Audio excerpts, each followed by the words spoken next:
a video now has been released of the killing of Kajami Powell. You may have seen some news reports on this. In neighboring St. Louis, a man goes into a convenience store, steals a couple of sodas, is confronted by the store owner.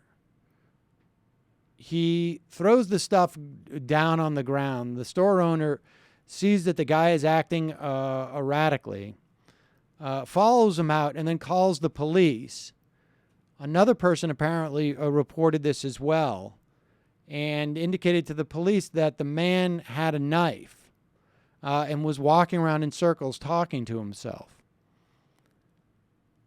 The police pull up, and within 16 seconds, the man is dead on the ground, shot multiple times. I don't know if we know how many shots it was, but 5, 6 times.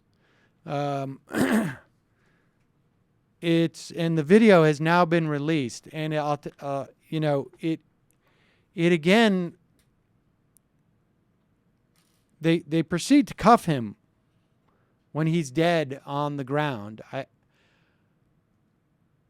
Obviously, you can't know what the intentions of the police officers were, and perhaps in their minds they felt threatened, but which is not impossible to imagine.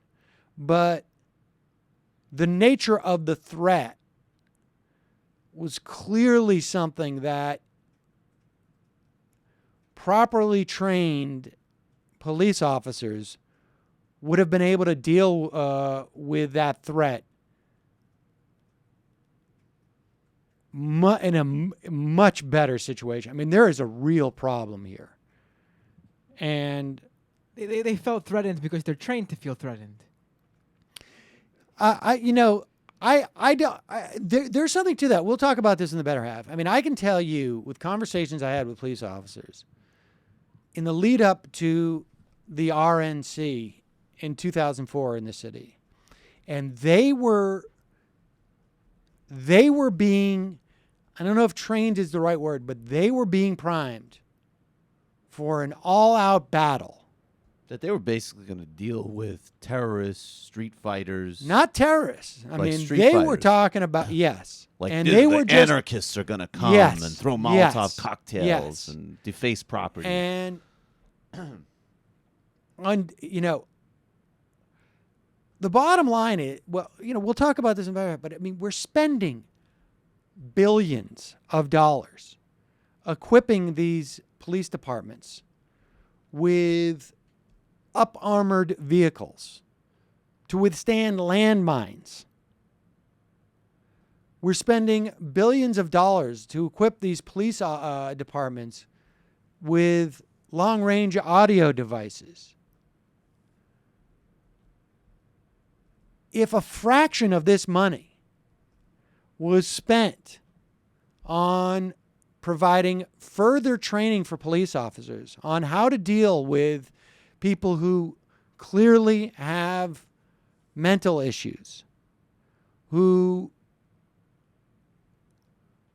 could represent a threat, but don't at the moment, we would see a lot less of this. In addition, I think, obviously, to the fundamental problem is that we have police forces. We have an email from a listener that I'm going to read from a former, someone who used to live in St. Louis. I'm not going to give his name, but 2 stories that he offers from his youth in St. Louis. And I think it's indicative of a problem, obviously, that we know is across the country. And there just seems to be a complete absence of leadership anywhere across the political spectrum to deal with this.